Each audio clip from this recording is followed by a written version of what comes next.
9 জিলহজ থেকে 13 জিলহজ পর্যন্ত কথার কথা কারো জোহরের নামাজ কাজা হয়ে গেছে একদিন, এই জোহরের কাজা নামাজটা যদি সে এই 13 জিলহজের আগেই আদায় করে, তাহলে তার এই নামাজের পরে ওই যে তাকবীরে তাশরিকটা ছুটে গেছিল এটাও তার আদায় করতে হবে। এবার বুঝে আসছে না সবার?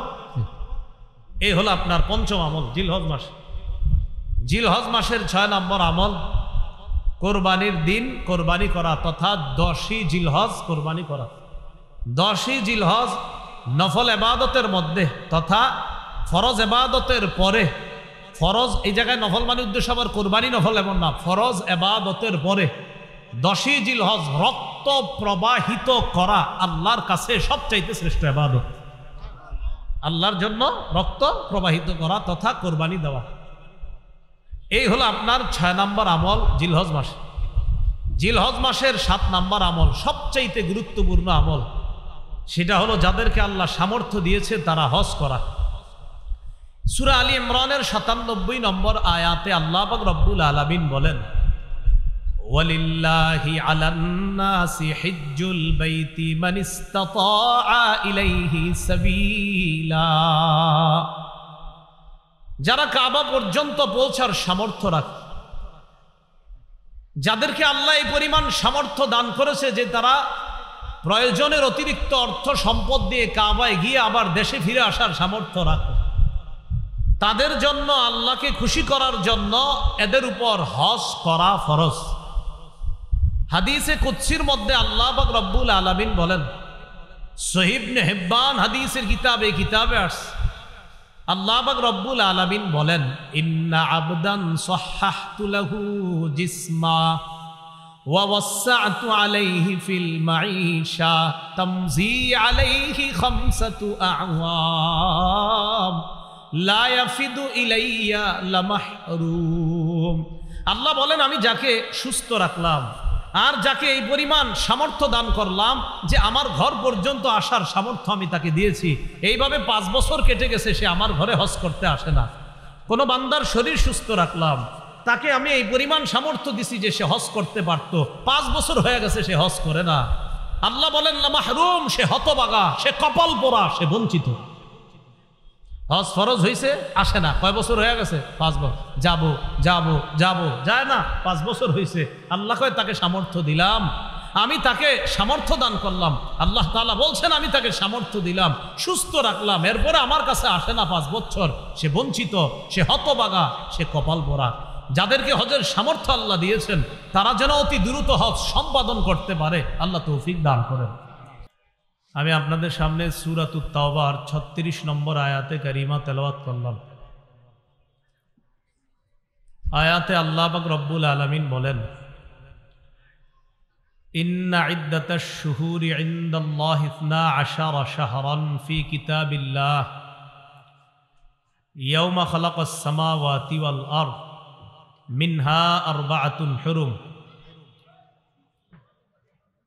নিশ্চয়ই আল্লাহর কাছে মাস সমূহের গণনা হলো 12 মাস। আল্লাহর কাছে মাস সমূহের গণনা 12 মাস, 12 মাসে 1 বছর। যেদিন আল্লাহ আসমান জমিন সৃষ্টি করেছেন সেদিন থেকে আল্লাহর বিধান মতে 12 মাসে 1 বছর। মিনহা আরবাআতুন হুরুম, এই 12 মাসের মধ্যে 4টি মাস সম্মানিত। কোন 4 মাস সম্মানিত? সহিহ বুখারীর 4662 নম্বর হাদিস, রাসূলুল্লাহ সাল্লাল্লাহু আলাইহি ওয়াসাল্লাম বলেন, ইন্নাজ জামানা ক্বাদ ইসতাদারা কাহাইআতিহি ইয়াওমা খালাকাল্লাহুস সামাওয়াতি ওয়াল আরদ। আসমান জমিন যেদিন আল্লাহ সৃষ্টি করেছেন সেদিন থেকে সময় যেইভাবে চলে এসেছে ওইভাবে সময়ের অবস্থা আবার ফিরে এসেছে, সময় আগের অবস্থায় ফিরে এসেছে। এটার দ্বারা কি উদ্দেশ্য? আরবের মানুষরা নিজের মন মতো মাস নির্ধারণ করত, কম বেশি বানায়া নিজের মন মতো মাস নির্ধারণ করত। নবী ঘোষণা করলেন, তোমাদের মন মতো হবে না, আল্লাহ যেইভাবে সৃষ্টি করেছেন ওইভাবে সময়ের অবস্থা আবার ফিরে এসেছে। আসসানাতু ইসনা আশারা শাহরা, নবীজি বললেন 12 মাসে 1 বছর। মিনহা আরবাতুল হুরুম, এর মধ্যে 4টি সম্মানিত। সালাসুন মুতাওয়ালিয়াত, 4 মাসের মধ্যে 3টি ধারাবাহিক। 1 নাম্বার যুলকাদা, 2 নাম্বার যুলহিজ্জাহ, 3 নাম্বার আল মুহররম। 1 নম্বর হলো জিলকদ মাস, এরপর হলো জিলহজ মাস, তৃতীয় হলো মুহররম মাস। এই 3টা মাস দেখবেন ধারাবাহিক, জিলকদ, জিলহজ, মুহররম। চতুর্থ মাস কোনটা? ওয়া রজবু মুদর আল্লাযী বাইনা জুমাদা ওয়া শাবান। আরেকটা হলো রজব মাস, যে রজব মাস জুমাদাল আখিরা এবং শাবান মাস, এই 2 মাসের মাঝের মাস। জুমাদাল উখরা বা জুমাদাল আখিরা, এর পরের মাসের নাম হলো রজব, এর পরের মাসের নাম শাবান। তাহলে জুমাদাল আখিরা বা জুমাদাল উখরা আর শাবান, এই 2 মাসের মাঝের মাস হলো রজব মাস। আগের 3টা আর রজব মোট হইল কয়টা? 4টা। জিলকদ, জিলহজ, মুহররম, রজব, এই 4 মাস সম্মানিত। তাহলে কোরআনে বলছে আল্লাহ 4 মাস সম্মানিত, হাদিস থেকে জানলাম কোন 4 মাস সম্মানিত। এই 4 মাসের মধ্যে আবার কোন মাসটা বেশি সম্মানিত? এই 4 মাস তো জানলাম, জিলকদ, জিলহজ, মুহররম, রজব। এই 4 মাসের মধ্যে আবার বেশি সম্মানিত কোনটা? এটা আরেক হাদিস থেকে জানি, চলেন। ইবনে মাজাহ 3931 নম্বর হাদিস। রাসূলুল্লাহ সাল্লাল্লাহু আলাইহি সাল্লাম বিদায় হজের ভাষণের মধ্যে বললেন, আলা ওয়া ইন্না আহরামাশ শুহুরি শাহরুকুম হাদা, জেনে রাখো তোমাদের মাসসমূহের মধ্যে এই মাসটা সবচেয়ে সম্মানিত তথা জিলহজ মাস। আল্লাহ বলছে 4 মাস সম্মানিত। বুখারীর বর্ণনায় নবী বলে দিলেন কোন 4 মাস। ইবনে মাজার বর্ণনায় বলে দিলেন এই 4 মাসের মধ্যে আবার জিলহজ মাস। জিলহজ মাসের মধ্যে আবার কোন দিনগুলা বেশি সম্মানিত? সূরা ফজরের 1-2 নম্বর আয়াতে আল্লাহ বলেন, ওয়াল ফাজরি ওয়ালায়ালিন আশ, ভোরবেলার শপথ এবং 10 রাতের শপথ। আব্দুল্লাহ ইবনে আব্বাস রাদিয়াল্লাহু তাআলা আনহুমা বলেন, এই 10 রাত দ্বারা উদ্দেশ্য জিলহজের প্রথম দশক। তাহলে জিলহজ মাসের মধ্যে আবার প্রথম দশক বেশি মর্যাদাপূর্ণ। সহিহ বুখারীর 969 নম্বর হাদিস। 969 কেমনে হয় বলেন তো? 969 কত হয়? 969 969 নম্বর হাদিস। এই হাদিসের মধ্যে আসছে রাসূলুল্লাহ সাল্লাল্লাহু আলাইহি সাল্লাম বলেন, মা মিন আইয়ামিন আল আমালুস সালিহু ফিহা আহাব্বু ইলাল্লাহ মিন হাযিহিল আইয়াম, ইয়ানি আল আশার। রাসূলুল্লাহ সাল্লাল্লাহু আলাইহি সাল্লাম বলেন, যেই দিনগুলোতে মানুষ ইবাদত করে, নেক আমল করে, নেক আমল যেই দিনগুলোতে মানুষ করে, জিলহজ মাসের প্রথম দশকের নেক আমলের মতো এত দামি নেক আমল আল্লাহর কাছে অধিক প্রিয় আর কোনো নেক আমল নাই। এই 10 দিনের নেক আমল আল্লাহর কাছে এত দামি। বলেন তো আল্লাহ বলছে কয় মাস সম্মানিত? 4 মাস। নবী বলে দিয়েছে কোন 4 মাস। বলেন তো যেই 4 মাস সম্মানিত, ওই 4 মাসের মাঝে আবার বেশি সম্মানিত কোন মাস? জিলহজের মধ্যে আবার কোন 10 দিন বেশি সম্মানিত? প্রথম 10 দিন। এই 10 দিনের মধ্যে আবার কোন দিনটা বেশি সম্মানিত? এই 10 দিনের মধ্যে। এটা আবার হাদিস থেকে জানি, চলেন। ইবনে মাজার 3931 নম্বর হাদিস আছে। রাসূলুল্লাহ সাল্লাল্লাহু আলাইহি সাল্লাম বলেন, আলা ওয়া ইন্না আহরামাল আইয়াম ইয়াউমুকুম হাদা, শোনো দিনের মধ্যে সবচাইতে সম্মানিত দিন, দিনসমূহের মধ্যে সর্বোত্তম দিন হলো এই দিনটা তথা জিলহজ মাসের 10 তারিখ। জিলহজ মাসের 10 তারিখ। মুসনাদে বাজ্জার হাদিসের একটা কিতাব আছে। এই কিতাবের 1128 নম্বর হাদিসের বর্ণনা। রাসূলুল্লাহ সাল্লাল্লাহু আলাইহি সাল্লাম বলেন, আফজলুল আইয়াম আইয়ামুল আশর, আশরি জিলহিজ্জাহ। রাসূলুল্লাহ সাল্লাল্লাহু আলাইহি সাল্লাম বলেন, সর্বোত্তম দিন হলো জিলহজ মাসের প্রথম 10 দিন। আর ইবনে মাজার বর্ণনায় নবী বলেন এই 10 দিনের মধ্যে আবার শ্রেষ্ঠ দিন হলো জিলহজের 10 তারিখ।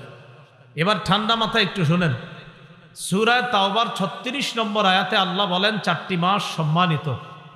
সহিহ বুখারীর 4662 নম্বর হাদিসে রাসূল বলেন জিলকদ, জিলহজ, মুহররম আর রজব এই 4 মাস সবচেয়ে সম্মানিত। ইবনে মাজার 3931 নম্বর হাদিসে বলেন এই 4 মাসের মধ্যে আবার জিলহজ মাস সবচেয়ে বেশি সম্মানিত। সূরা ফজরের 2 নম্বর আয়াতের ব্যাখ্যা আব্দুল্লাহ ইবনে আব্বাস বলেন জিলহজ মাসের মধ্যে প্রথম দশকটা আল্লাহর কাছে বেশি দামি। সহিহ বুখারীর 969 নম্বর হাদিসে আল্লাহ রাসূল বলেন জিলহজ মাসের প্রথম দশকটা আল্লাহর কাছে বেশি দামি। মুসনাদে বাজ্জারের 1128 নম্বর হাদিসে আল্লাহ রাসূল বলেন জিলহজ মাসের প্রথম দশক আল্লাহর কাছে বেশি দামি। ইবনে মাজার 3931 নম্বর হাদিসে আল্লাহ রাসূল বলেন জিলহজ মাসের 10 দিনের মধ্যে সবচাইতে জিলহজের 10 তারিখটা অনেক বেশি ফজিলতপূর্ণ। এই হলো জিলহজ মাসের ফজিলত। জিলহজ মাস শুরু হয়ে গেছে গত রাত থেকে। ইন্না লিল্লাহি ওয়া ইন্না ইলাইহি রাজিউন। আচ্ছা আলহামদুলিল্লাহ।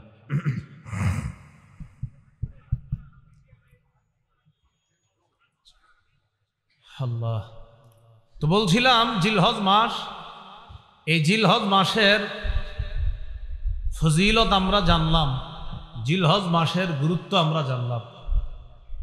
এবার আমরা জানবো জিলহজ মাসের করণীয়। গত রাত থেকে জিলহজ মাস শুরু হয়ে গিয়েছে। যারা কোরবানি করব এবং কোরবানি করব না, গত রাত থেকে তাদের জন্য প্রথম করণীয় ছিল চুল নখ না কাটা। এটা যারা কোরবানি করব এবং করব না সবার জন্যই। আবু দাউদ এবং নাসাইর বর্ণনা দ্বারা বোঝা যায় শুধু যারা কোরবানি করবে তাদের জন্য এই আমল চুল আর নখ না কাটা। তো নাসাইর আরেকটা বর্ণনা দ্বারা বোঝা যায় যারা কোরবানি করবে না তারাও চুল নখ কাটবে না। তো প্রথম কথা, যারা কোরবানি করবে তারা এই 10 দিন কোরবানির আগ পর্যন্ত চুল নখ কাটবে না। তিরমিজির বর্ণনা 1523 নম্বর হাদিস। এই হাদিসের মধ্যে রাসূলুল্লাহ সাল্লাল্লাহু আলাইহি সাল্লাম বলেন মান রাআ হিলালা যিল হিজ্জাহ ওয়া আরাদা আন ইউদহিয়া ফালা ইয়াখুযান্না মিন শা'রিহি ওয়া আযফারিহি। যে ব্যক্তি জিলহজ মাসের চাঁদ দেখবে এবং সে যদি কোরবানি দেওয়ার ইচ্ছা করে, সে যেন তার চুল নখ না কাটে, এইগুলা সে যেন না কাটে। হাদিস থেকে কি বুঝলাম? যে কোরবানি দিবে সে চুল কাটবে না, নখ কাটবে না। নাসাইর বর্ণনা, সহিহ মুসলিমেরও বর্ণনা 1977 নম্বর হাদিস। আমাদের মাদ্রাসার পাঠ্যপুস্তক অনুসারে মোট হাদিস সংখ্যা হবে 3033টা মুসলিমের। এই হাদিসে রাসূলুল্লাহ সাল্লাল্লাহু আলাইহি সাল্লাম বলেন ইযা রাআইতুম হিলালা যিল হিজ্জাহ ওয়া আরাদা আহাদুকুম আন ইউদহিয়া ফালইউমসিক আন শা'রিহি ওয়া আযফারিহি। রাসূলুল্লাহ সাল্লাল্লাহু আলাইহি সাল্লাম বলেন তোমরা যখন জিলহজের চাঁদ দেখবা, তোমাদের কেউ যখন কোরবানির ইচ্ছা করে আর জিলহজের চাঁদ দেখে, সে যেন চুল নখ কাটা থেকে বিরত থাকে। তিরমিজি আর মুসলিমের হাদিস থেকে বুঝলাম যারা কোরবানি দিবে তারা চুল কাটবে না, নখ কাটবে না। নাসাইর অন্য বর্ণনা দ্বারা বোঝা যায় এক সাহাবী রাসূলুল্লাহ সাল্লাল্লাহু আলাইহি সাল্লামকে বললেন হুজুর, আমার তো এমন একটা প্রাণী আছে, এই প্রাণীর এই অবস্থা, আমারও কি কোরবানি দেওয়া লাগবে? তো নবীজি তার হালাত ছুঁই বললেন না না, তোমার কোরবানি দেওয়া লাগবে না। তুমি কোরবানির দিন চুল কাটবা, নখ কাটবা। বুঝেন কি বলে? তুমি কোরবানির দিন চুল নখ কাটবা, এর মানে কোরবানির আগ পর্যন্ত তুমিও চুল কাটবা না, নখ কাটবা না। কোরবানির দিন তুমি চুল নখ কাটবা, অন্যরা কোরবানি করলে যে সওয়াব, তুমি এই আমল করেও সেই সওয়াব পাবে। এখান থেকে বোঝা যায় যে কোরবানি করবে না সেও কোরবানির আগ পর্যন্ত চুল নখ কাটা থেকে বিরত থাকবে, কোরবানির দিন সে চুল নখ কাটবে। এমনকি এই 10 দিন বাচ্চাদেরও চুল না কাটা যদি পারেন, এটা কোনো জরুরি বিষয় না। আব্দুল্লাহ ইবনে ওমর রাদিয়াল্লাহু তাআলা আনহুমা এক এলাকা দিয়ে রওনা করছে। মাররা বিইমরাআতিন তাখুযু মিন শারি ইবনিহা, এক মহিলা তার বাচ্চার চুল কাটতেছে, বাচ্চার চুল কাটে। তো ইবনে ওমর বললেন, আহা, তুমি যদি কোরবানির দিন পর্যন্ত একটু অপেক্ষা করতা, তারপর যদি চুলটা কাটতা, কি বোঝা যায়? বাচ্চার মাকে ইবনে ওমর রাদিয়াল্লাহু তাআলা আনহুমা বললেন, তুমি যদি কোরবানির দিন পর্যন্ত অপেক্ষা করতা, তারপর যদি চুলটা কাটতা। এখান থেকে বোঝা যায় বাচ্চাদেরও 10 দিন পর্যন্ত আপনার চুল না কাটা। এটি কিন্তু জরুরি বিষয় না, যদি করেন খুব ভালো। তাহলে জিলহজের প্রথম কাজ পাইলাম আমরা, চুল নখ না কাটা। জিলহজ মাসের দ্বিতীয় করণীয়, আজকে যারা রোজা রাখছেন আলহামদুলিল্লাহ, যারা রাখতে পারেন নাই বাকি আরো 8টা আছে। তো নিয়ম ছিল 9টা রোজা রাখা, যদি পারেন আজকে না রাখলেও সমস্যা নেই, বাকি 8টা রাখার চেষ্টা করেন। তো দ্বিতীয় করণীয় জিলহজের 9টা রোজা রাখা। আবু দাউদের বর্ণনা 2437 নম্বর হাদিস, 2437 নম্বর হাদিস। এই হাদিসের মধ্যে আসছে, কানা রাসূলুল্লাহ সাল্লাল্লাহু আলাইহি ওয়াসাল্লাম ইয়াসুমু তিসআ জিলহিজ্জাহ। রাসূলুল্লাহ সাল্লাল্লাহু আলাইহি সাল্লাম 9 জিলহজ পর্যন্ত, জিলহজের প্রথম থেকে 9 জিলহজ পর্যন্ত 9টা রোজা রাখতেন। নাসাইর বর্ণনা 2415 নম্বর হাদিস। এই হাদিসটি সবাই মুখস্থ রাখবেন, অন্যদের কাছে প্রচার করে দিবেন, নিজেরাও সারা জীবন আমল করার চেষ্টা করবেন, আমরাও করব, বলি ইনশাআল্লাহ। নাসাইর 2415 নম্বর হাদিস, قال رسول الله صلى الله عليه وسلم أربع لم يكن يدعهن النبي صلى الله عليه وسلم। রাসূলুল্লাহ সাল্লাল্লাহু আলাইহি সাল্লাম 4টি কাজ কখনো ছাড়তেন না। মুখস্থ করি, কয়টি কাজ নবী কখনো ছাড়তেন না? আমরাও ইনশাআল্লাহ চেষ্টা করব এই 4 কাজ ভবিষ্যতে ছাড়বো না ইনশাআল্লাহ। নবী কয়টি কাজ ছাড়তেন না? 4টি। 1 নম্বর, সিয়ামা আশুরা,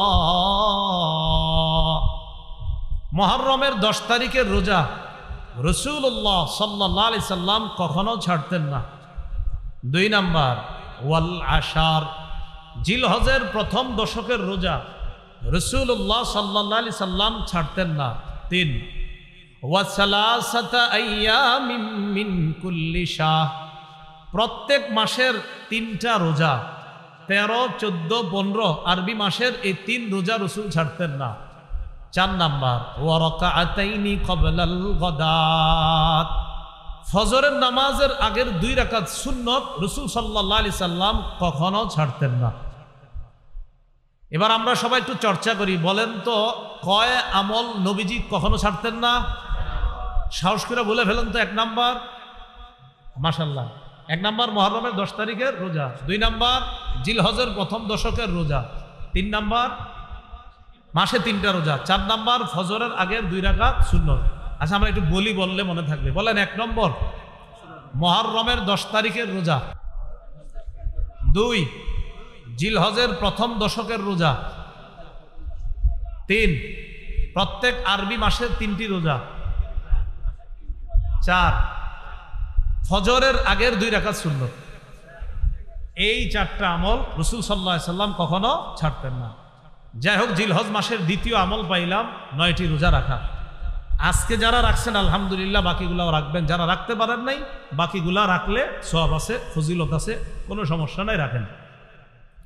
তৃতীয় আমল, 9 জিলহজের রোজাটা গুরুত্ব দিয়ে রাখা। 9 জিলহজের রোজা গুরুত্ব দিয়ে রাখা। সহিহ মুসলিমের বর্ণনা 1162 নম্বর হাদিস, মাদ্রাসা পাঠ্যপুস্তক অনুসারে, قال رسول الله صلى الله عليه وسلم صيام يوم عرفة أحتسب على الله أن يكفر السنة التي قبله والتي بعده। রাসূলুল্লাহ সাল্লাল্লাহু আলাইহি সাল্লাম বলেন, কেউ যদি আরাফার দিনের রোজা রাখে, তথা 9 জিলহজের রোজা। আরাফার দিনের রোজা এটা একটা পারিভাষিক নাম, মনে রাখবেন।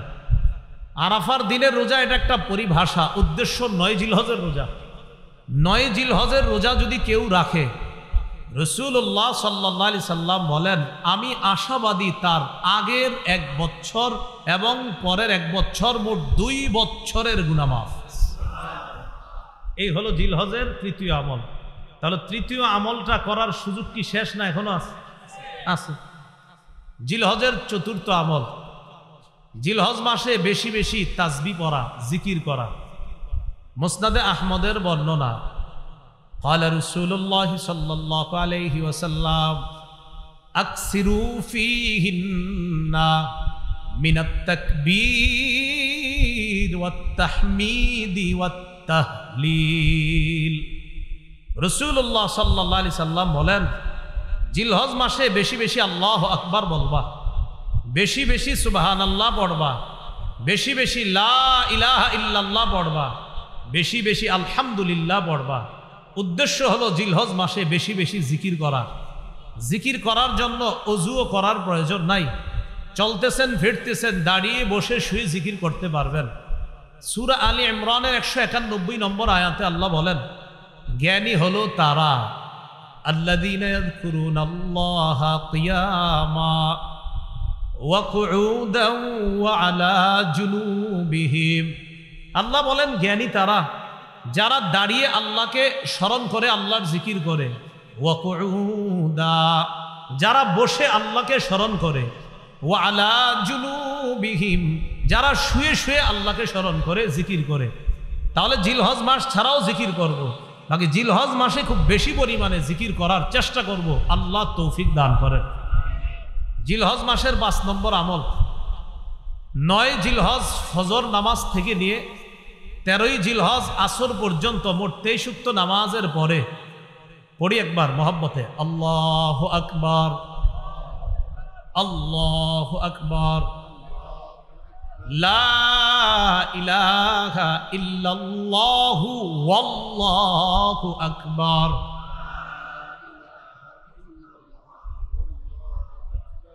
আল্লাহু আকবার।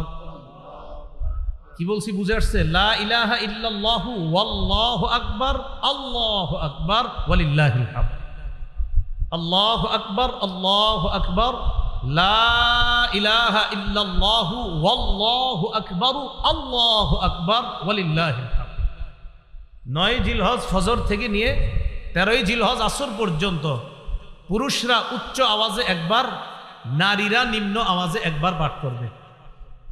এই 23 ওয়াক্ত নামাজের মাঝে কারো কোনো নামাজ যদি কাজা হয়ে যায়, কারো যদি 9 জিলহজ ফজর থেকে নিয়ে 13ই জিলহজ আসর পর্যন্ত কোনো ওয়াক্ত নামাজ কাজা হয়, আর ওই কাজা নামাজটা যদি আপনি এই 5 দিনের মধ্যে আদায় করেন, আমি আবারও বলছি, 9 জিলহজ থেকে নিয়ে 13ই জিলহজ পর্যন্ত যেই নামাজগুলার পরে তাকবীরে তাশরিক পড়তে হয়, এই নামাজগুলার কোনো এক ওয়াক্ত নামাজ যদি উজরের কারণে কারো কাজা হয়ে যায়, আপনি কোনো কারণে এক ওয়াক্ত নামাজ কাজা হয়ে গেছে, এর মানে আপনি তাকবীরে তাশরিকটাও দিতে পারেন নাই, নামাজ কাজা মানে তাকবীরও তো দেন নাই। এখন যদি এই 5 দিনের মধ্যে আপনি তাকবীরে তাশরিকের দিনগুলা চলার মধ্যেই যদি ওই ওয়াক্ত নামাজের কাজাটা পড়েন, তাহলে কাজা নামাজের পরে এই তাকবীরটাও পড়তে হবে। আল্লাহ জানে বুঝছেন নি সবাই? আমি আশাবাদী বুঝছেন। এরপরে দৃষ্টান্ত দিই, 9 জিলহজ থেকে 13ই জিলহজ পর্যন্ত কথার কথা কারো জোহরের নামাজ কাজা হয়ে গেছে একদিন, এই জোহরের কাজা নামাজটা যদি সে এই 13ই জিলহজের আগেই আদায় করে, তাহলে তার এই নামাজের পরে ওই যে তাকবীরে তাশরিকটা ছুটে গেছিল, এটাও তার আদায় করতে হবে। এবার বুঝে আসছে না সবার? এই হলো আপনার 5ম আমল জিলহজ মাস। জিলহজ মাসের 6 নম্বর আমল, কোরবানির দিন কোরবানি করা তথা 10ই জিলহজ কোরবানি করা। 10ই জিলহজ নফল এবাদতের মধ্যে তথা ফরজ এবাদতের পরে, ফরজ এই জায়গায় নফল মানে উদ্দেশ্য আবার কোরবানি নফল এমন না, ফরজ এবাদতের পরে 10ই জিলহজ রক্ত প্রবাহিত করা আল্লাহর কাছে সবচাইতে শ্রেষ্ঠ এবাদত। আল্লাহর জন্য রক্ত প্রবাহিত করা তথা কোরবানি দেওয়া, এই হলো আপনার 6 নম্বর আমল জিলহজ মাস। জিলহজ মাসের 7 নম্বর আমল, সবচাইতে গুরুত্বপূর্ণ আমল, সেটা হলো যাদেরকে আল্লাহ সামর্থ্য দিয়েছে তারা হজ করা। সূরা আলী ইমরানের 97 নম্বর আয়াতে আল্লাহ পাক রব্বুল আলামিন বলেন, ওয়ালিল্লাহি আলান নাসি হিজ্জুল বাইতি মান ইসতাতা ইলাইহি সাবিলা। যারা কাবা পর্যন্ত পৌঁছার সামর্থ্য রাখে, যাদেরকে আল্লাহ এই পরিমাণ সামর্থ্য দান করেছে যে তারা প্রয়োজনের অতিরিক্ত অর্থ সম্পদ দিয়ে কাবায় গিয়ে আবার দেশে ফিরে আসার সামর্থ্য রাখে, তাদের জন্য আল্লাহকে খুশি করার জন্য এদের উপর হজ করা ফরজ। হাদিসে কুদসির মধ্যে আল্লাহ পাক রব্বুল আলামিন বলেন, সহিহ ইবনে হিব্বান হাদিসের কিতাবে আসছে, আল্লাহ পাক রব্বুল আলামিন বলেন, ইন্না আবদান সাহহাহতু লাহু জিসমা ওয়া ওয়াসসা'তু আলাইহি ফিল মাঈশা তামজি আলাইহি খামসাতু আ'ওয়াম লা ইয়াফিদু ইলাইয়া লামাহরুম। আল্লাহ বলেন, আমি যাকে সুস্থ রাখলাম আর যাকে এই পরিমাণ সামর্থ্য দান করলাম যে আমার ঘর পর্যন্ত আসার সামর্থ্য আমি তাকে দিয়েছি, এইভাবে 5 বছর কেটে গেছে সে আমার ঘরে হজ করতে আসে না। কোনো বান্দার শরীর সুস্থ রাখলাম, তাকে আমি এই পরিমাণ সামর্থ্য দিছি যে সে হজ করতে পারত, 5 বছর হয়ে গেছে সে হজ করে না। আল্লাহ বলেন লামাহরুম, সে হতবাগা, সে কপাল পোড়া, সে বঞ্চিত। হজ ফরজ হয়েছে, আসে না, কয় বছর হয়ে গেছে? 5 বছর। যাবো যায় না, 5 বছর হয়েছে। আল্লাহ কয় তাকে সামর্থ্য দিলাম, আমি তাকে সামর্থ্য দান করলাম। আল্লাহ তাআলা বলছেন আমি তাকে সামর্থ্য দিলাম, সুস্থ রাখলাম, এরপরে আমার কাছে আসে না 5 বছর, সে বঞ্চিত, সে হতবাগা, সে কপাল পোড়া। যাদেরকে হজের সামর্থ্য আল্লাহ দিয়েছেন তারা যেন অতি দ্রুত হজ সম্পাদন করতে পারে, আল্লাহ তৌফিক দান করেন। সহিহ মুসলিমের বর্ণনা 1337 নম্বর হাদিস, 1337 মাদ্রাসা পাঠ্যপুস্তক অনুসারে রাসূলুল্লাহ সাল্লাল্লাহু আলাইহি সাল্লাম বলেন, قد فرض عليكم الحج وفي رواية إن الله كتب عليكم الحج فحجوا। রাসূলুল্লাহ সাল্লাল্লাহু আলাইহি সাল্লাম বলেন, তোমাদের উপর হজ ফরজ করা হয়েছে। অন্য বর্ণনায় নবী বলেন, আল্লাহ তোমাদের উপর হজ ফরজ করেছেন, ফাহুজ্জু, তোমরা হজ করো। فقال رجل أكل عام يا رسول الله। এক ব্যক্তি রাসূলুল্লাহ সাল্লাল্লাহু আলাইহি সাল্লামের কাছে জানতে চাইলেন, হে আল্লাহর হাবিব, হজ কি প্রতি বছর ফরজ? ফাসাকাতা, রাসূলুল্লাহ সাল্লাল্লাহু আলাইহি সাল্লাম চুপ রইলেন।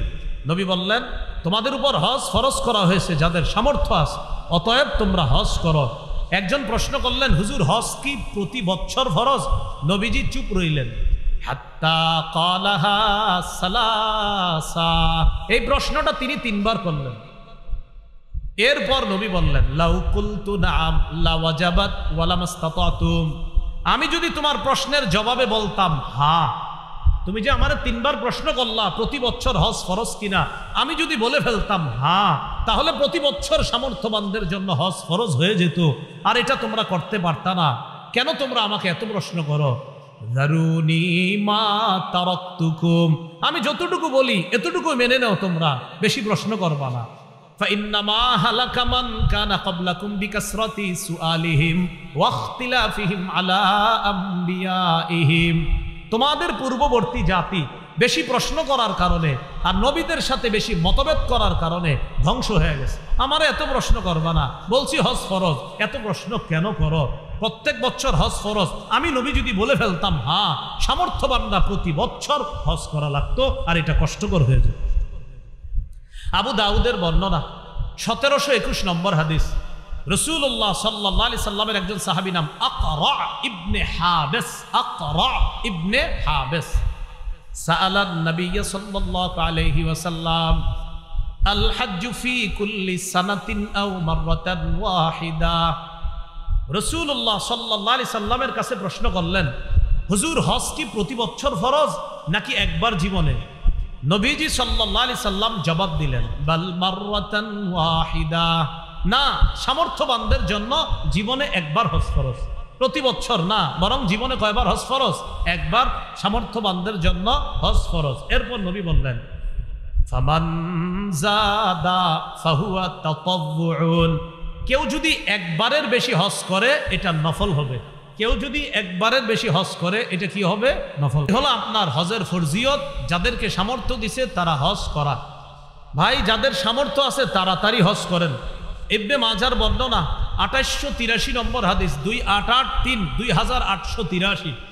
এই হাদিসের মধ্যে আছে ক্বালা রাসূলুল্লাহ সাল্লাল্লাহু আলাইহি ওয়াসাল্লাম মান আরাদাল হাজ্জা ফালইয়াতাআজ্জাল, যে ব্যক্তি হজের ইচ্ছা করেছে সে যেন তাড়াতাড়ি হজ করে।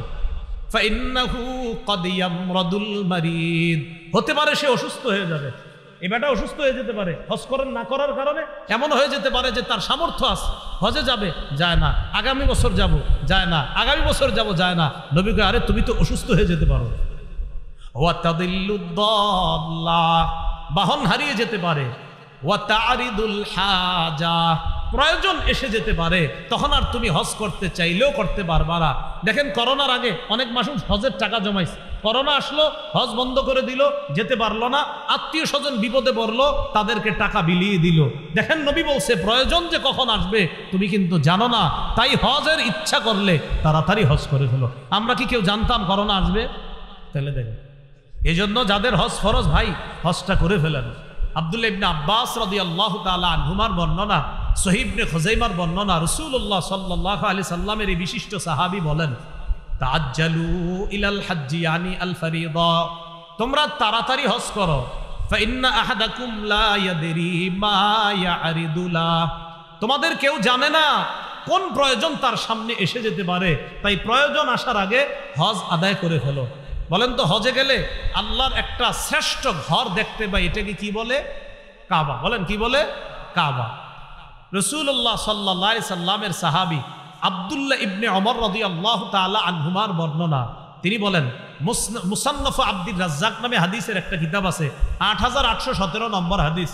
ক্বালা রাসূলুল্লাহ সাল্লাল্লাহু আলাইহি ওয়াসাল্লাম ইসতামতিউ বিহাদাল বাইতি ফাকাদ হুদিমা মাররাতাইন ওয়া ইউরফাউ ফিস সালিসা।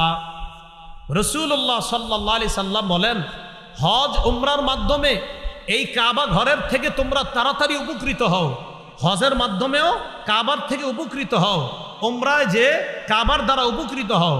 মনে রাখবা, ফাকাদ হুদিমা মাররাতাইন, কাবা দুইবার ধ্বংস করা হয়েছে, ওয়া ইউরফাউ ফিস সালিসা, তৃতীয়বার ধ্বংস করার পর কাবা কিন্তু উঠিয়ে নেওয়া হবে। তাই কাবা উঠিয়ে নেওয়ার আগে তাড়াতাড়ি হজে যাও, উমরায় গিয়ে ওই কাবার দ্বারা উপকৃত হওয়ার চেষ্টা করো। আল্লাহ আমাদের সকলকে, যাদের হজের তৌফিক হয়েছে এখনো যাইতেছি না, আমরা হজের সামর্থ্য আছে যাইতেছি না, আল্লাহ দ্রুত হজ করার তৌফিক দান করেন।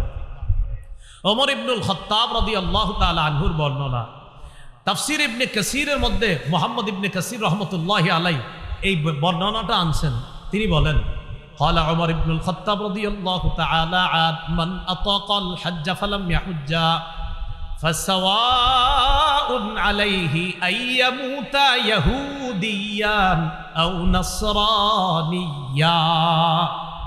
কোন ব্যক্তি হজের সামর্থ্য হলো কিন্তু হজ করলো না, সে ইহুদি হয়ে মারা যাক অথবা খ্রিস্টান হয়ে মারা যাক, এতে আল্লাহর কিছু আসে যায় না। যে ব্যক্তি হজের সামর্থ্য হয়, সামর্থ্য পাওয়ার পরেও সে হজে যায় না, যে ব্যক্তি হজে যাওয়ার যোগ্যতা অর্জন করেছে, হজে যাওয়ার সামর্থ্যবান হয়েছে কিন্তু হজে যায় না, এই ব্যক্তি ইহুদি হয়ে মারা যাক অথবা খ্রিস্টান হয়ে মারা যাক, এতে আল্লাহর কিছু আসে যায় না। নাউজুবিল্লাহ, আওয়াজ দিয়ে বলি। আল্লাহ আমাদের সকলকে, আমরা যেন হজ করতে পারি, সকলকে আল্লাহ তৌফিক দান করেন। যাদের টাকা আছে, অর্থ এই বর্তমানে আছে, তারা তো করবো, যাদের অর্থ নাই তারাও নিয়ত করেন যেন আল্লাহ ব্যবস্থা করে দেন। অনেকে আবার হজে না গিয়ে নিজের সন্ন্যাস দাবি করে, আমি সন্ন্যাসী তাই হজে যাবো না। উনি সন্ন্যাসী, উনি আল্লাহর ওলি, এই জন্য হজে যাবে না। উনি কি সুন্দর কথা, উনি সন্ন্যাসী, হজে গেলে মানুষ দেখে ফেলবে, মানুষ বলবে এই লোকটা কাবার সামনে আসছে, এই জন্য মানুষকে দেখানো, যেহেতু মানুষ দেখে ফেলবে এই জন্য উনি হজে যাবে না, এটা সন্ন্যাসগিরি। মুসনাদে আহমদে আসছে, রাসূল সাল্লাল্লাহু আলাইহি সাল্লাম বলেন, হজ না কইরা সন্ন্যাসগিরির কোনো স্থান ইসলামের মধ্যে নাই। আবু দাউদের বর্ণনা 1729 নম্বর হাদিস। এই হাদিসের মধ্যে রাসূলুল্লাহ সাল্লাল্লাহু আলাইহি সাল্লাম বলেন, লা সরুরতা ফিল ইসলাম, হজ না করে ইসলামের মধ্যে কোনো বিরাগ্যতা করা, কোনো বৈরাগ্যতা দেখানো, এটার স্থান ইসলামের মধ্যে নাই। তাহলে বলেন তো, হজ ফরজ, সামর্থ্যবান হওয়ার পরেও এই ফরজ হজ অস্বীকার করে কেউ যদি বলে আমি বৈরাগী হয়ে গেছি, আমি সন্ন্যাসী হয়ে গেছি, হজে গেলে মানুষ আমাকে দেখবে, এটা কি বলেন, এটা কি বৈরাগ্যতা নাকি ভণ্ডামি? ওনার হজ ফরজ শুনি যায় না কেন? মানুষ দেখে ফেলবে, এই জন্য যায় না। রাসূল বলেন এই জাতীয় সন্ন্যাসগিরি ইসলামের মধ্যে নাই। আল্লাহ আমাদেরকে বুঝার তৌফিক দান করেন। এবার মন দিয়ে 11টা কথা শুনবেন। কয়টা? এতক্ষণ আলোচনা এক অংশ গেল, এখন সর্বশেষ 11টা কথা মন দিয়ে শুনেন। 1 নাম্বার হজের ফজিলত। এই হজের ফজিলতের ক্ষেত্রে 4টি হাদিস বলতেছি, মন দিয়ে শুনেন। তিরমিজির বর্ণনা 811 নম্বর হাদিস। ক্বালা রাসূলুল্লাহ সাল্লাল্লাহু আলাইহি ওয়াসাল্লাম মান হাজ্জা ফালাম ইয়ারফুস ওয়ালাম ইয়াফসুক গুফিরা লাহু মা তাকদ্দামা মিন যামবি। যে ব্যক্তি হজ করলো, হজের মধ্যে অশ্লীল কথা বলল না আর অশ্লীল কাজ করলো না, তার আগের গুনাহগুলা মাফ করে দেওয়া হলো। আরেকটা ফজিলত শুনেন, সহিহ বুখারীর বর্ণনা 1521 নম্বর হাদিস। ক্বালা রাসূলুল্লাহ সাল্লাল্লাহু আলাইহি ওয়াসাল্লাম মান হাজ্জা লিল্লাহ ফালাম ইয়ারফুস ওয়ালাম ইয়াফসুক রাজাআ কায়াউমিন ওয়ালাদাতহু উম্মুহু। রাসূলুল্লাহ সাল্লাল্লাহু আলাইহি সাল্লাম বলেন, কেউ যদি আল্লাহর জন্য হজ করে, হজের মধ্যে যদি অশ্লীল কথা না বলে, অশ্লীল কাজ না করে, তার মা তাকে জন্ম দিলে যেমন নিষ্পাপ, এমন নিষ্পাপ সদ্য নবজাতক শিশুর মতো সে হজ থেকে ফিরে আসবে। আরেকটা ফজিলত শুনেন, ক্বালা রাসূলুল্লাহ সাল্লাল্লাহু আলাইহি ওয়াসাল্লাম মান হাজ্জা লিল্লাহ ফাকাদা মানাসিকা। যে ব্যক্তি আল্লাহর জন্য হজ করে আর হজের বিধিবিধানগুলো সঠিকভাবে পালন করে, ওয়া সালিমাল মুসলিমুনা মিন লিসানিহি ওয়া ইয়াদি। হজে যাওয়ার পর এই ব্যক্তির হাত এবং জবান থেকে কষ্ট দেওয়া থেকে অন্য হাজিরা যদি নিরাপদ থাকে।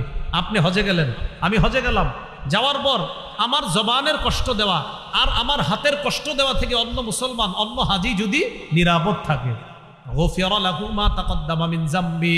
নবী বলেন তার আগের গুনাহগুলা মাফ। এই জন্য তো হজরে আসওয়াদ চুমা দেওয়ার সময় যারা যাবেন ভবিষ্যতে ইনশাআল্লাহ, কাউরে ধাক্কা দিবেন না 2 হাত দিয়ে। এইভাবে মুসলমানদের কষ্ট দিয়ে হজরে আসওয়াদ চুমা দেওয়ার কোনো দরকার নাই। যদি পারেন আস্তে ধীরে ধীরস্থির ভাবে গিয়ে চুমা দিবেন। তো আরেক মুসলমানকে ধাক্কা মেরে আপনি ফেলে দিয়ে হজরে আসওয়াদকে চুম্বন করবেন, এই বিধান আর এই অধিকার ইসলাম আপনাকে দেয় নাই। মুসলমানকে কষ্ট দেওয়া যাবে না। হ্যাঁ, আপনি আস্তে ধীরে গিয়ে হজরে আসওয়াদকে চুমা দেন, অথবা আপনি চান্স খুঁজতে থাকেন, কয়েকবার চক্কর দিতে থাকেন। কারণ আপনি তওয়াফ করলেই দেখবেন প্রথমে দূরে আছেন, দ্বিতীয় তওয়াফে দেখবেন আরেকটু কাছে আসতে পারবেন। এরকম তওয়াফে বারবার যাইতে যাইতে দেখবেন কাছাকাছি হয়ে যাবেন, ইনশাল্লাহ সুযোগ পেয়ে যাবেন। বুঝাইতে চাইলাম, পাথর চুমা দিতে গিয়ে আপনার হাত, আপনার জবান দিয়ে অন্য কোনো মুসলমান যেন কষ্ট না পায়। চুমা তো অবশ্যই দেওয়ার চেষ্টা করবেন, কিন্তু মুসলমানকে অবশ্যই কষ্ট দিবেন না। 2টা কথা বলছি, অবশ্যই চুমা দেওয়ার চেষ্টা করবেন পাথর, আবার অবশ্যই মুসলমানকে কষ্ট না দেওয়ার চেষ্টা করবেন। কথা বুঝে আসেনি? এটাও করা যাবে না, আবার এটা করতে হবে। পাথরেও চুমা দিব ইনশাল্লাহ, আবার মুসলমানকে কষ্ট দেওয়া যাবে না। এইগুলো আপনার হজের আরেকটা ফজিলত বলি। মুসলিম শরীফের বর্ণনা 121 নম্বর হাদিস, একদম শুরু দিকে আছে। নবীর সাহাবী আমর ইবনুল আস রাদিয়াল্লাহু তাআলা মারা যাবে অবস্থা, মনটা খারাপ, মুমূর্ষ অবস্থায় সাহাবীরা তার পাশে। তখন তাকে সান্ত্বনা দিয়ে সাহাবায়ে কেরাম বললেন, আমা আলিমতা ইয়া আমরু আন্নাল ইসলামা ইয়াহদিমু মা কানা ক্বাবলা। আমার এত চিন্তা করো কেন? তুমি কি জানো না ইসলাম তার আগের গুনাহগুলা ধুয়ে মুছে মিটিয়ে দেয়, ধ্বংস করে দেয়। আরে তুমি তো মুসলমান হয়েছো, তুমি তো ইসলাম গ্রহণ করেছো, এর মানে ইসলাম গ্রহণ করাটাই তোমার আগের গুনাহ মাফের জন্য যথেষ্ট হয়ে গেছে। আমা আলিমতা আন্নাল ইসলামা ইয়াহদিমু মা কানা ক্বাবলা ওয়া আন্নাল হিজরাতা তাহদিমু মা কানা ক্বাবলাহা। হিজরত করলে হিজরত আগের গুনাহগুলা ধ্বংস করে দেয়, ধুয়ে মুছে সাফ করে দেয়। ওয়া আন্নাল হাজ্জা ইয়াহদিমু মা কানা ক্বাবলা। হজ করলে হজ তার আগের গুনাহগুলা ধ্বংস করে দেয়, ধুয়ে মুছে সাফ করে দেয়। কয়টা কথা জানি বলবো? 11টা। 11টার মধ্যে এই প্রথম কথা গেল হজের ফজিলত। এবার দ্বিতীয় কথা, হজ্জে মাবরুরের ফজিলত। এতক্ষণ বলছি হজের ফজিলত, এখন জানবো হজ্জে মাবরুরের ফজিলত। আল্লাহর কাছে সবাই দোয়া করবেন, আত্মীয় স্বজন যারা হজে গেছে, আল্লাহ আমার ওই আত্মীয়কে আপনি হজ্জে মাবরুর নসিব করবেন, এই দোয়া করবেন। হজ্জে মাবরুরের ফজিলত শোনেন, সহিহ বুখারী 1773 নম্বর হাদিস। ক্বালা রাসূলুল্লাহ সাল্লাল্লাহু আলাইহি ওয়াসাল্লাম আল উমরাতু ইলাল উমরা কাফফারাতুল লিমা বাইনাহুমা। এক উমরা আর আরেক উমরা, 2 উমরার মাঝে যেই গুনাহগুলা হয়, পরবর্তী উমরা আগের গুনার জন্য কাফফারা হয়ে যায়। ওয়াল হাজ্জুল মাবরুর লাইসা লাহু জাযাউন ইল্লাল জান্নাহ। নবীজি বলেন হজ্জে মাবরুরের প্রতিদান একমাত্র আল্লাহর জান্নাত। হজ্জে মাবরুরের প্রতিদান আল্লাহর জান্নাত। আরেকটা ফজিলত শুনেন হজ্জে মাবরুরের, তিরমিজির বর্ণনা 810 নম্বর হাদিস। قال رسول الله صلى الله عليه وسلم تابعوا بين الحج والعمرة فإنهما ينفيان الفقر والذنوب كما ينفي الكير خبث الحديد والذهب والفضة। রাসূলুল্লাহ সাল্লাল্লাহু আলাইহি সাল্লাম বলেন, কামারের হাপর, লোহা, স্বর্ণ আর রূপার জং ময়লা যেমন দূর করে দেয়, হজ আর উমরা দারিদ্রতা এবং গুনাহকে এইভাবে দূর করে দেয়, ধুয়ে মুছে সাফ করে দেয়। হজে গেলে টাকা খরচ হয় না? হয় না? হজে গেলে টাকা খরচ হয় কিনা? নবীজি বলেন টাকা দেখতেছো খরচ হয়, তোমার দারিদ্রতা দূর হয়। সুবহান। আরে ভাই, টাকা গেলে কি টাকা কমলো না বাড়লো? বলেন কমলো। টাকা গেলে কি কমলো না? আমার যে এই যে 7 লাখ টাকা হজে যাবে, এটা কি বাড়লো না কমলো? নবীজি কয় তোমার দারিদ্রতা দূর হইছে। হজ করলে দারিদ্রতা দূর হবে, গুনাহ দূর হবে। যেমন কামারের হাপর, লোহার ময়লা জং, স্বর্ণ রূপার ময়লা জং দূর করে দেয়, হজ করলে দারিদ্রতা এবং গুনাহগুলাকে এইভাবে ধুয়ে মুছে সাফ করে দেয়। এরপরে শেষে নবী বলেন ওয়ালাইসা লিল হাজ্জাতিল মাবরুরাতি সাওয়াবুন ইল্লাল জান্নাহ। হজ্জে মাবরুরের প্রতিদান সওয়াব একমাত্র আল্লাহর জান্নাত। হজ্জে মাবরুর যদি আল্লাহ কাউকে নসিব করে, তার সওয়াব, তার প্রতিদান সেটা মরার পরেই আল্লাহর জান্নাতের মেহমান হয়ে যায়। হজ্জে মাবরুর কি জিনিস? সাহাবীরা প্রশ্ন করছে, ওয়া মা বিররুহু ইয়া রাসূলুল্লাহ। হুজুর, হজের মধ্যে মাবরুর জিনিসটা কি? বীর জিনিসটা কি? সদাচার কি? নবীজি বললেন ইতআমুত তাআম ওয়া তিবুল কালাম। হজের মধ্যে অন্য হাজী সাহেবকে খাওয়ানো আর উত্তম কথা বলা, ওই হজটা আশা করা যায় হজ্জে মাবরুর হিসাবে কবুল হবে। হজে গিয়ে হাজী সাহেবরে খাওয়াবেন আর সুন্দর কথা বলবেন, তো আশা করা যায় এই হজ্জে মাবরুর হিসাবে আল্লাহ কবুল করবে। এই গেল 2 নম্বর কথা। 3 নম্বর কথা, হজ্জে মাবরুর হলো সবচাইতে শ্রেষ্ঠ আমল। হজ্জে মাবরুর সবচাইতে শ্রেষ্ঠ আমল। সহিহ বুখারীর বর্ণনা 26 নম্বর হাদিস। সুইলা রাসূলুল্লাহ সাল্লাল্লাহু আলাইহি ওয়াসাল্লাম আইয়ুল আমালি আফজালু ইয়া রাসূলুল্লাহ। রাসূলুল্লাহ সাল্লাল্লাহু আলাইহি সাল্লামকে প্রশ্ন করা হলো কোন আমল সবচাইতে শ্রেষ্ঠ? নবীজি বললেন ঈমানুন বিল্লাহি ওয়া রাসূলিহি। আল্লাহর প্রতি ঈমান আনা, রাসূলের প্রতি ঈমান আনা সবচাইতে শ্রেষ্ঠ আমল। কিলা সুম্মা মাযা। এরপর কোনটা? নবীজি বললেন আল জিহাদু ফি সাবিলিল্লাহ। এরপর শ্রেষ্ঠ আমল হলো আল্লাহর রাস্তায় জিহাদ করা। কিলা সুম্মা মাযা। এরপর শ্রেষ্ঠ আমল কোনটা? নবীজি বললেন হাজ্জুন মাবরুর। হজ্জে মাবরুর যদি আল্লাহ কাউকে নসিব করে, এটা হলো এরপর সবচাইতে শ্রেষ্ঠ আমল, সবচাইতে শ্রেষ্ঠ ইবাদত। তাহলে হজ্জে মাবরুর এটা একটা শ্রেষ্ঠ ইবাদত। অন্য হাদিসের মধ্যে আসছে, নবীজি বলেন হাজ্জাতুন বাররাতুন তাফজুলু সাইরাল আমাল কামা বাইনা মাতলিইশ শামসি ইলা মাগরিবিহা। সূর্যের উদয়স্থল অস্তস্থল তথা পূর্ব পশ্চিমের দূরত্ব যতটা, হজ্জে মাবরুরের ফজিলত অন্য আমলের তুলনায় আল্লাহর কাছে এই পরিমাণ দূরত্ব। হজ্জে মাবরুর। আল্লাহ আমাদের সকলকে হজ্জে মাবরুর যেন করতে পারি তৌফিক দান করেন। 4 নাম্বার, বলেন আমার সাথে, মহিলাদের বলেন শ্রেষ্ঠ জিহাদ হজ্জে মাবরুর। আবার মহিলাদের শ্রেষ্ঠ জিহাদ হজ্জে মাবরুর। সহিহ বুখারীর বর্ণনা 1520 নম্বর হাদিস। আম্মাজান আয়েশা সিদ্দিকা রাদিয়াল্লাহু তাআলা আনহা রাসূলুল্লাহ সাল্লাল্লাহু আলাইহি সাল্লামকে জিজ্ঞাসা করলেন নারাল জিহাদা আফজালাল আমাল আফালা নুজাহিদু ইয়া রাসূলুল্লাহ। হুজুর, আমরা তো জিহাদকে শ্রেষ্ঠ ইবাদত মনে করি, আমরা কি জিহাদ করব না? রাসূলুল্লাহ সাল্লাল্লাহু আলাইহি সাল্লাম বললেন না, তোমরা জিহাদ করবা না। নবীজি বললেন তোমরা জিহাদ করবা না, নারীরা জিহাদ করবা না। ওয়ালাকিন্না আফজালাল জিহাদ আল হাজ্জু ওয়াল উমরা। তোমরা নারীরা যারা, তোমাদের শ্রেষ্ঠ জিহাদ হলো হজ করা, উমরা করা, হজ্জুন মাবরুর। হজ্জে মাবরুর যদি তোমাদের নারীদেরকে আল্লাহ নসিব করে, এই হজ্জে মাবরুর করাটাই তোমাদের জন্য শ্রেষ্ঠ জিহাদ।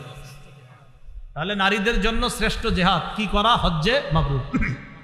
قال رسول الله صلى الله عليه وسلم جهاد الكبير والضعيف والمرأة الحج والعمرة। রাসূলুল্লাহ সাল্লাল্লাহু আলাইহি সাল্লাম বলেন, বুড়া মানুষের জিহাদ, দুর্বলের জিহাদ, নারীর জিহাদ হলো হজ করা, উমরা করা। বৃদ্ধ মানুষের জিহাদ হজ করা, উমরা করা। দুর্বলের জিহাদ হজ করা, উমরা করা।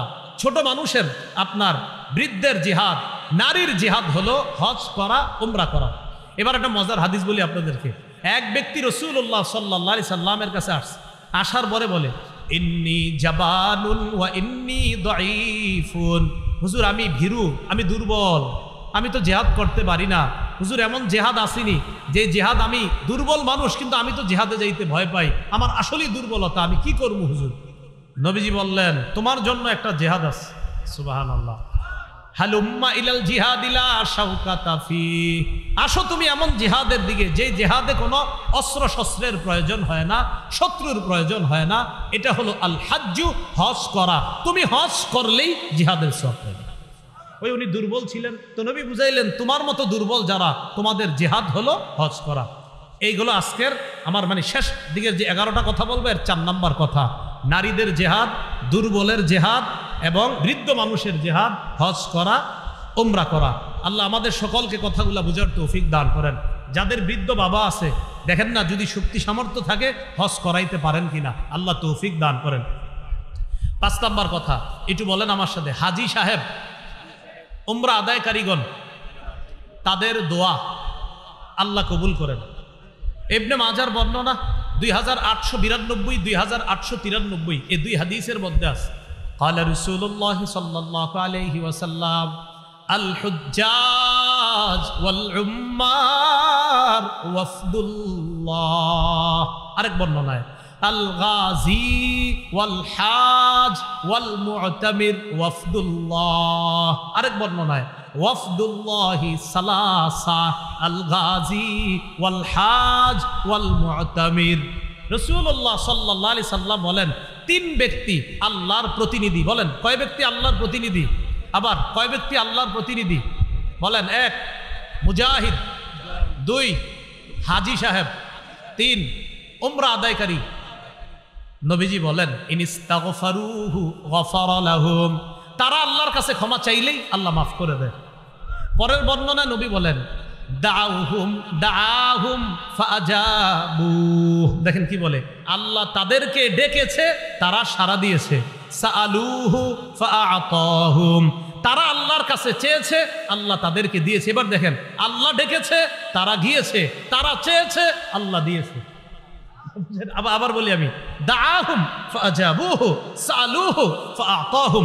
আল্লাহ হাজী সাহেবদেরকে ডেকেছে, তারা আল্লাহর ডাকে সাড়া দিয়েছে। এবার তারা আল্লাহর কাছে চেয়েছে, আল্লাহ তাদেরকে দিয়েছে। তাহলে আবার সুন্দর মতো বলি, দেখেন, আল্লাহ তাদেরকে ডেকেছে, তারা সাড়া দিয়েছে। এবার তারা ডেকেছে, আল্লাহ সাড়া দিয়েছে। হাজী সাহেব, তো হাজী সাহেব উমরা আদায়কারীগণ আল্লাহর কাছে দোয়া করে, যা বলে তাই দিয়ে দেয়। 6 নাম্বার, হাজী সাহেবরও আল্লাহ মাফ করে দেয়। হাজী সাহেব আমাদের জন্য যদি আল্লাহর কাছে বলে, আল্লাহ তাদেরকেও আপনি মাফ করেন, তো আল্লাহ তাদেরকেও মাফ করে দেন। قال رسول الله صلى الله عليه وسلم يغفر الله للحاج ولمن استغفر له الحاج। রাসূলুল্লাহ সাল্লাল্লাহু আলাইহি সাল্লাম বলেন, আল্লাহ পাক রব্বুল আলামিন হাজী সাহেবকে মাফ করে, হাজী যার জন্য ক্ষমা চায় আল্লাহ তাকেও মাফ করে দেন।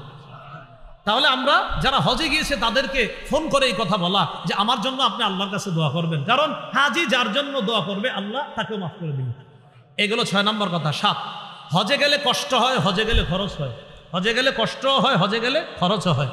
আম্মাজান আয়েশা সিদ্দিকা রাদিয়াল্লাহু তাআলা আনহা বর্ণনা, তাকে রাসূলুল্লাহ সাল্লাল্লাহু আলাইহি সাল্লাম বলেন, ইন্না লাকি মিনাল আজরি আলা কদরি নাসাবিকি ওয়া নাফাকাতিক। আয়েশা, হজে আসার পর যেই পরিমাণ কষ্ট আর খরচ হয়, এই কষ্ট আর খরচের, প্রতিটা কষ্ট আর খরচের বিনিময় আল্লাহর পক্ষ থেকে তুমি পেয়ে যাইবা। মুসনাদে আহমদের 23,000 হাদিস। হাদিস নাম্বার কত? 23,000। অর্থাৎ 23,000, মানে হাদিস নাম্বারটাই 23,000 নম্বর হাদিস।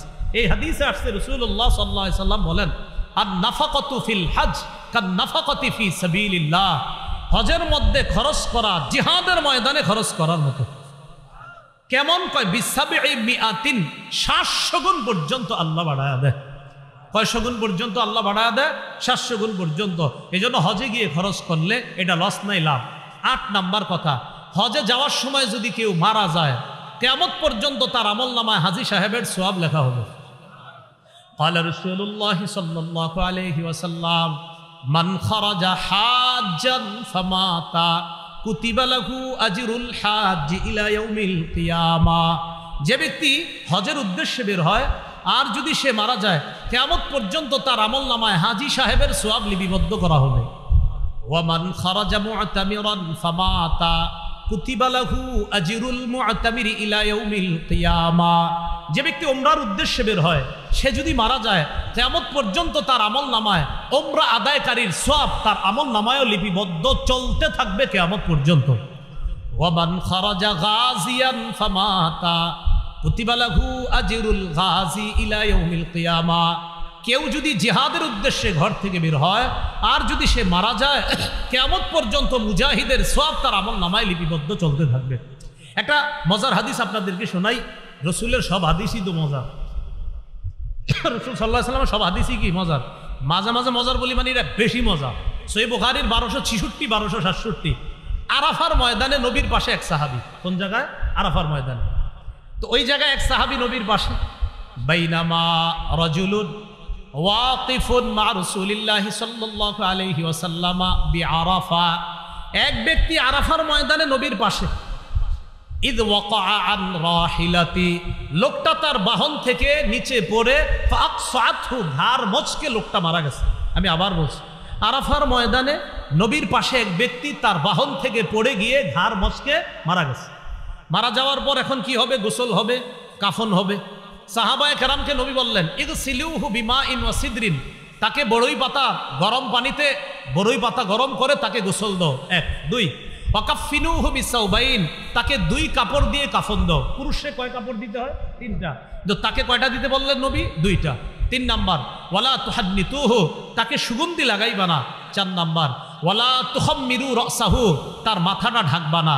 তাহলে 1 নাম্বার গোসল করাও, 2 নাম্বার 2 কাপড়ে কাফন পড়াও, 3 নাম্বার সুগন্ধি লাগাও না, 4 নাম্বার মাথাটা ঢাকবা না। ফাইন্নাহু ইউবাসু ইয়াউমাল কিয়ামাতি মুলাব্বিয়া, কিয়ামতের ময়দানে সে লাব্বাইক আল্লাহুম্মা লাব্বাইক বলতে বলতে কবর থেকে উঠবে। তাহলে হজে গিয়ে মারা গেলে কি লস না লাভ? লাভ।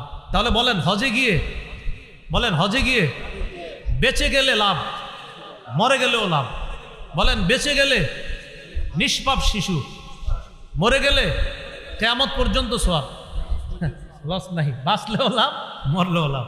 এ হলো 8 নাম্বার। 9 নাম্বার, হজে গিয়ে তালবিয়া পাঠ করা। ওই যে লাব্বাইক আল্লাহুম্মা লাব্বাইক, এটা পাঠ করা। তিরমিজির বর্ণনা 827 নম্বর হাদিস। এই হাদিসের মধ্যে আসছে রাসূলুল্লাহ সাল্লাল্লাহু আলাইহি ওয়াসাল্লাম 827, 828, 829 সবগুলো হাদিসের মধ্যে একই তালবিয়ার বর্ণনা। নবীজি বলেন, মামিন মুসলিমিন ইউলাব্বি ইল্লা লাব্বা মান আন ইয়ামিনিহি আও আন শিমালিহি মিন হাজারিন আও মাদারিন আও ওয়াবারিন, অফি রিওয়ায়া মিন শাজারিন আও ওয়াবারিন আও মাদারিন। রাসূলুল্লাহ সাল্লাল্লাহু আলাইহি সাল্লাম বলেন, কোন ব্যক্তি যখন তালবিয়া পাঠ করে তার পাশে গাছ পাতা বৃক্ষ রাজি মাটি ইত্যাদি যা আছে সবাই তার সাথে তালবিয়া পাঠ করতে থাকবে। এইগুলো 9 নাম্বার আলোচনা। 10 নাম্বার, তওয়াফ করা। আবু দাউদের 1888 নম্বর হাদিসের মধ্যে আসছে, রাসূলুল্লাহ সাল্লাল্লাহু আলাইহি সাল্লাম বলেন, ইন্নামা জুইলাত তাওয়াফু ওয়া বাইনাস সাফা ওয়াল মারওয়া ওয়া রামিউল জিমার লিইকামাতি যিকরিল্লাহ। তওয়াফ করা, সাফা মারওয়ার মাঝখানে সাই করা এবং শয়তানকে কঙ্কর মারা, এগুলা সব আল্লাহর জিকিরের অন্তর্ভুক্ত, আল্লাহর স্মরণের অন্তর্ভুক্ত। রাসূলুল্লাহ সাল্লাল্লাহু আলাইহি সাল্লাম বলেন, মান তাওফা উসবুআন, যে ব্যক্তি 7 বার তওয়াফ করে, অর্থাৎ 7 বার যে ব্যক্তি তওয়াফ করে, কানা কাইদলি রাকাবাতিন, একটা গোলাম আজাদ করার সওয়াব পেয়ে যায়। এগুলো 10 নাম্বার। সর্বশেষ আল্লাহু আকবার, আল্লাহু আকবার। 11 নম্বর, হজরে আসওয়াদকে চুমা দেওয়া। আসসালামু আলাইকুম।